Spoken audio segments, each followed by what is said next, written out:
Ladies and gentlemen, it's the Big Jiu-Jitsu Show, a member of the Pod Bros Podcast Network. Don't forget to go to podbros.com and find yourself another podcast you want to listen to.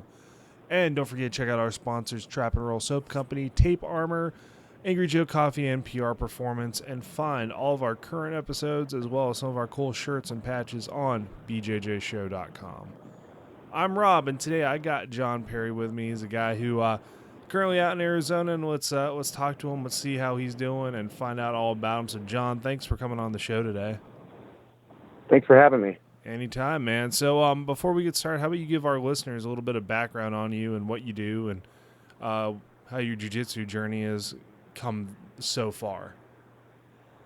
Well, currently I'm a corporate chef for Charles Schwab out here in Phoenix. I've been cooking for about 20 years now. Lived all over the country. I moved out to Phoenix, and I started jiu-jitsu about 4 years ago. I currently train with Carlos Farias in Mesa. Nice. So being a chef, it's as a high schooler, I worked in kitchens. I know is nowhere near the level of expertise and experience you have. I know that something that was different was that I was working a lot of nighttime. Are you doing that as well? Do you work a lot of nights when you're cooking? No, I'm lucky right now. Where I'm at, we work Monday through Friday from like 5 a.m. to 3 in the afternoon. So it gives me a lot of time to spend with my family and train jiu-jitsu a lot. Nice. That actually is really lucky. So for cooking, for being a chef, right? You know, there's a lot of, from what I understand, correct me if I'm wrong, there's a lot of, very meticulous or very like structured ways to do things to make sure you have the perfect result as an end. And do you find a lot of similarities between that and Brazilian Jiu-Jitsu? I do. I mean, you have to be precise when cooking and also when doing jiu-jitsu. Excuse me. But I believe there's in cooking and jiu-jitsu, there's a little bit of play you're allowed, but you do need to have the right technique in both cooking and jiu-jitsu to be successful. Nice. And do you find it like carries over your training to work or work to training? Like, do you feel any connection between them? I do. I mean, it's being precise and cooking, it makes me do the same thing in jiu-jitsu and vice versa. Because if I'm not precise, I'm gonna mess up a dish, or I will get choked out, or I'll get armbarred or femored or something like that. So you have to be very specific on what you're doing. Right. And I know, like, going with food, obviously, big jiu-jitsu, I'm a big fan of food myself, and that's kind of my downfall. But yet, if you mess up anywhere in there, then you're not going to get the final product that you're hoping you get. That is true. So what kind of food do you mainly, like, prefer to cook? Or is there, like a set menu, or do you get to have a little input in that? We change the menu weekly. We do a little bit of everything. I like Mexican, Italian, American. We kind of try to cook what the people that work there, they ask for. Right. But we try to do, I did a Brazilian day where we did steak and chimichurri and all the stuff from Brazil. And it was pretty successful, actually. People enjoyed it.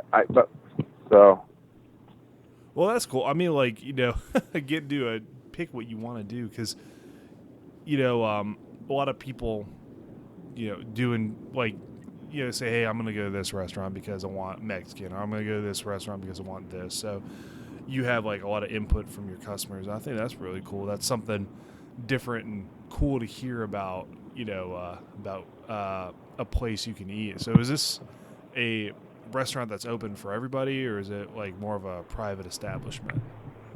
It's employee dining for Charles Schwab. All the people that do the investments and take the calls, they're the people that come in. They eat every day there. Okay. So we serve about 1,000 meals a day. Holy shit, that is quite a bit. So something else I need to know, because right now in Germany, there's the temperature's kind of getting up there. We're in the 70s. I know that's unheard of out here, really. For for the area you're in, it's kind of a bit hotter than that, isn't it? But It was what? I'm sorry. last 112 degrees. Holy shit. Yeah, last week it was 119, 120. Oh my god, man. So Yeah, it got a little hot when we were rolling. I was about to ask, like, what are some of the things you've had to, like, is there anything that you guys have done differently rolling up there? Because for us, like, when I came back from Arizona actually last year, I was holding classes, and it was in a warehouse looking type building, no air conditioning, no nothing. We get out there, and it was actually in the 80s and 90s where we were, and I kind of just made the judgment call. We're doing gi night, and I'm like, we're only doing an hour tonight, because I can already tell people are like on the verge of, cramping up, or having or passing out from heat exhaustion or something like that. Is that something you guys run into routinely when it starts getting hot up there, or do you guys have a little bit of AC to take the edge off? We're lucky. My coach has invested in the AC, and we have fans going, and he pushes that everybody drinks a lot of water. Me personally, I do not wear a rash guard during the summer because it gets just too hot for me to breathe. But I just sometimes I'll do the hour class or the hour and a half class. So it all depends on the heat for me and how the day has been. Yeah. The last thing you need is actually getting hurt, not from like arm bars and stuff, but like from just not taking in enough water and overheating. That's actually can get real dangerous too. It is. I've seen plenty of people throw up because they've got too overheated, and it's not a good thing. Yeah, let's avoid that at all. But it's not Do I? It's not humid. It's not humid. Yeah, and I mean, because I lived out not in the Phoenix area, Mesa area, like I lived in southern Arizona, and that's what killed me every time. Everyone's like, well, it's a dry heat, but damn it, it still sucks. Every time it goes over like 90, it's fucking terrible. That's why I always train early in the morning when I can, or in the evening. Oh, we don't train during the day. Yeah, that's smart though. Like that was a problem with like the schedule I ran out there. There's no time for me to train early in the day, so I'd hit the gym probably about 5:30 in the evening, where it's not really as bad, but our coach was kind of iffy on air conditioning. He kind of figured if he turned it on at about 6 p.m. that everybody would be okay, but there's still some times it kind of slipped his mind, and the gym inside itself was actually around 80-something degrees, kind of the high 80s, and people starting to sweat, so they do add a little bit to that humidity on the inside. Yeah, that's not a fun time. No, not at all, but we definitely got our sweat in, so that was good. So for somebody who also prepares food, do you find it do you take your own nutrition into account a lot for training or for prepping for tournaments, or do you help out with some of your teammates with that as well? If you do, that is. Mostly I do it for myself. I try to not really eat too much before I train, and I try to consume most of my protein like after training, just because to me I feel better when I roll. But we, like at my house, we try to stick to meat and vegetables. We don't take in a lot of starch, just because it seems like everybody feels better that way. So, I mean, like at home, we just throw a piece of meat on the grill, make a salad, and then grill some vegetables. Nice. And that's dinner. That sounds like a hell of a dinner, honestly. And I've noticed that, like, it took me a little bit of trial and error in my white belt days a while back to not have something to eat before class. And you'd be like, no, I'm fine. If I eat a little something, I should be good. And then I get to class, and about 20 minutes into the hard rolling, I get to see my dinner again. Because I'm like, oh, fuck, like, I should plan things a little bit better. But I also do, like, I've started to, I've changed my diet up a lot, and I do notice that I'm not as, like, sluggish or, like, tired feeling from just sticking with like meat and vegetables and that's it. Like I feel like a little more pep in my step, I guess, when I'm training it. Just eating just that. Like, is it just because it breaks down differently, or? As far as I know, it does. I mean, we've tried to meal prep, so there's always food available Right. in the house because, like, my wife's a nurse and she works nights, so I always make sure she has food when she goes to work because she eats her dinner at 3 a.m. Oh God. Yeah, that does add some some difficulties there. So she's a nurse. Does that like help out at all with some of the minor injuries you might get doing jiu-jitsu? She helps adjust my fingers. Other than that, she just looks at me and goes, "Well, it's your own fault." It's about as much sympathy as I get from my wife as well. So yeah, it's okay. She's like, you know better. Yeah, you sign up. Oh, go ahead. I'm sorry. No, I tend to push myself a little much sometimes. I think I'm 19 still. Yeah, that's, oh my God. Like, it's, why is it? Like, a lot of the guys I train with, a lot of the guys I've met too, it seems to be that, we have this set in our mind that, hey, we're gonna show up to the gym tonight, or I'm gonna show up to the gym tonight. I'm feeling a little stiff from X, Y, and Z. Like last week, I stepped wrong doing this guard pass, and my knee hurt. So I'm just gonna like take it a little easy, and lo and behold, the rolls come through, and I'm find myself like 6 matches in. I'm like, I probably should have slowed down a little bit on this one. Like, what is that? Why do we do that? I think it's competitive nature. You don't want to be left out. You're like, well, if he's doing it, I can do it too, and I'll be okay.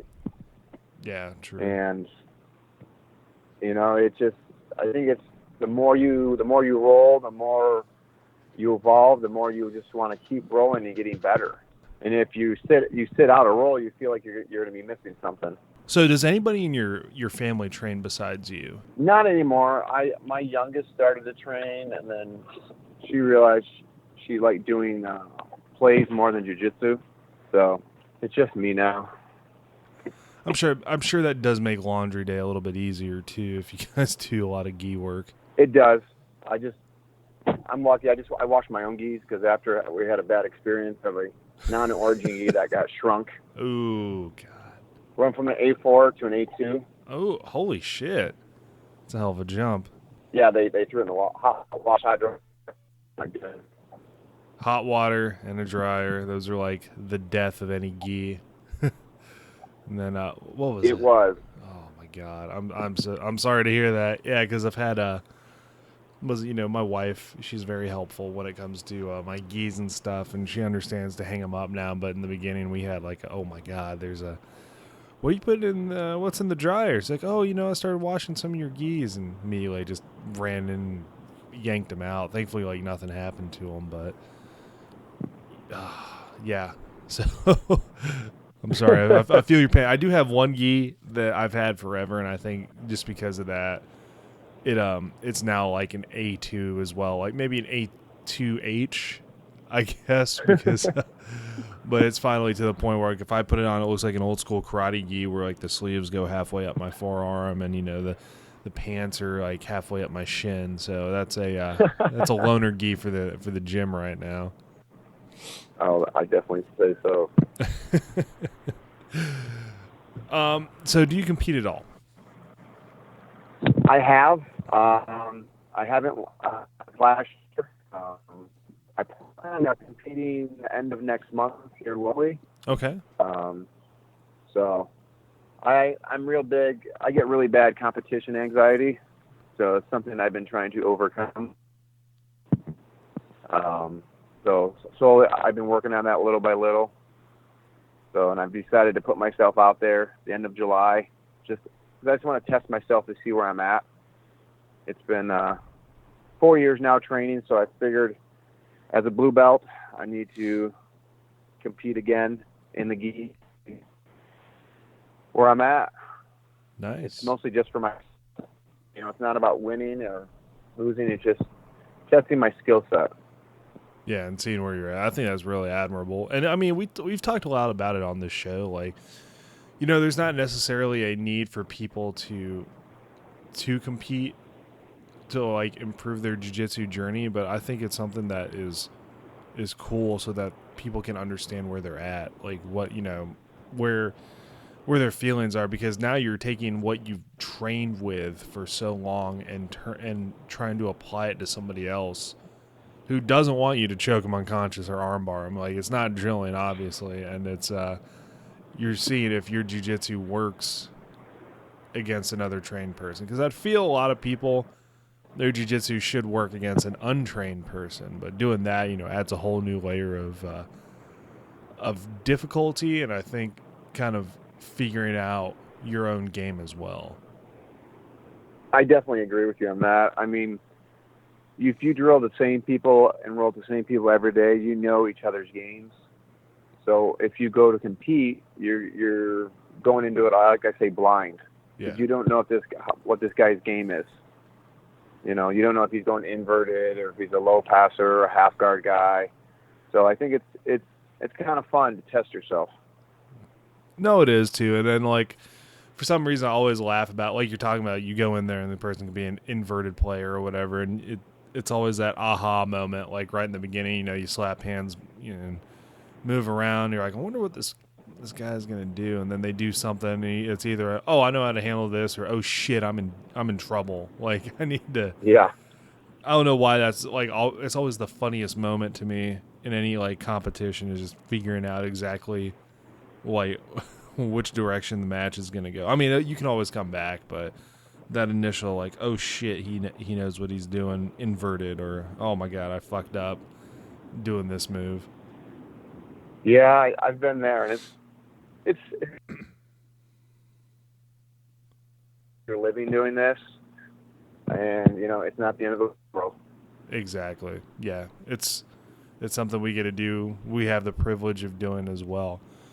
So, what advice would you give to somebody who's balancing, work and life and starting out in jiu-jitsu and getting a little frustrated in it? Like, we all hit our little roadblocks when we're progressing or trying to get better at jiu-jitsu. Like, what advice would you give to somebody who's trying to balance out life and then Brazilian jiu-jitsu on top of it? I say, this is a journey, as in life is. So just take it a day at a time. You're not going to get promoted overnight. You're going to have good days. You're going to have bad days. As I like to say, sometimes I'm the hammer and sometimes I'm the nail. So you just got to do one day at a time. That's how I look at it. Yeah, that's the only way you can do it, really. Like, I agree 100% on that, just because, like, if you get too far-sighted, it sucks. Like, why am I not a black belt right now, a week and a half into doing jiu-jitsu classes? That's, oh my god. A lot of you're going to get go for it. You're going to have good days where you're going to tap upper belts, and then some days, a white belt's going to catch you, and I just have to laugh at it and go, you know what, he's getting better. Yeah, exactly. We all have to learn as a team and grow. So No, that's how it is in jiu-jitsu. And I mean, it's it's rough too, man. Like, so are you originally from the Arizona area? I am not. I'm originally from Michigan. Oh, wow. It's a heck of a change. Yeah, I moved out here from Atlanta just over 14 years ago. Is that for being a chef out there? Well, I had my last duty station in the Marines out there, and I had met my wife, and she grew up out here, so she decided to move back out here. And I was like, well, I'll go to Phoenix. I mean, I had been to Yuma, so I was like, well, might as well give it a shot. I got nothing to lose. So we moved back out here, and I love it. I mean, there's so much jiu-jitsu out here in Phoenix. Yeah. Like, go ahead. I was gonna say there's a lot. There's like, you're talking about competing at the end of the month. There's a lot of tournaments out there as well. Yeah, I mean, we just had Fight to Win out here. Gustavo Dantes just had the Arizona State tournament out here. We have American Grappling Federation coming out here at the end of the month. There's a Fuji tournament down in Tucson next month as well. So it seems like there's always something going on out here. Yeah, Arizona always surprised me at the amount of jiu-jitsu and training and like competition opportunities that are out there. Like, I mean, granted, it really is fairly close to, Los Angeles, San Diego, all that in terms of like 8 hours. I mean, that's fairly close, but I never would have expected Phoenix to have that much opportunity. I didn't really think about it until I got out here and I started looking around and realizing how many schools were out here. It surprised me. I mean, there's probably a dozen schools in the area at least. So what made you settle on the school you picked? Well, I had started at a different school, and I had left there, and I went to another school, and they closed that down. And with Carlos, he's right by my house, and he's always been very welcoming. He's a little bit bigger than me. He's my size. His game interested me, and then I went over there. We went over there for temporarily, and I just stayed there, and I felt at home. He welcomes everybody, and he rolls with all his students. I mean, he's 42 years old, and he still competes almost every weekend against adults in the black belt. Wow. I mean, he finished number 6 in the world this year, and he just, he inspires all his students. I mean, we rolled last night.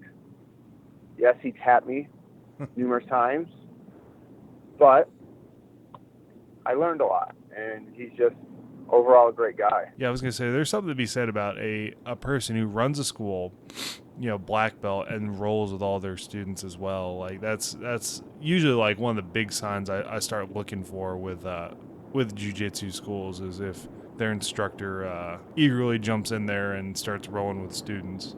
And I think it's a good thing.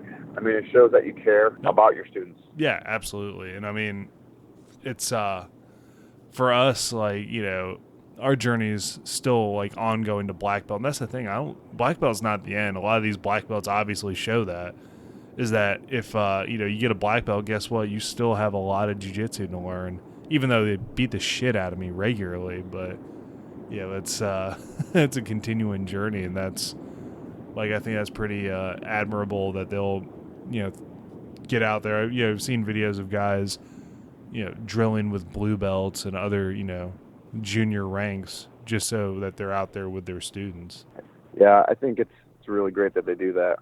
Of course, James Hoffman pointed me in your direction for the interview, and I'm of course going to ask about Origin Camp, because right now I'm just kind of wishing I could go to Origin Camp this year. So it just didn't line up this year for me. But what do you think of the Origin Camp? I think it's amazing.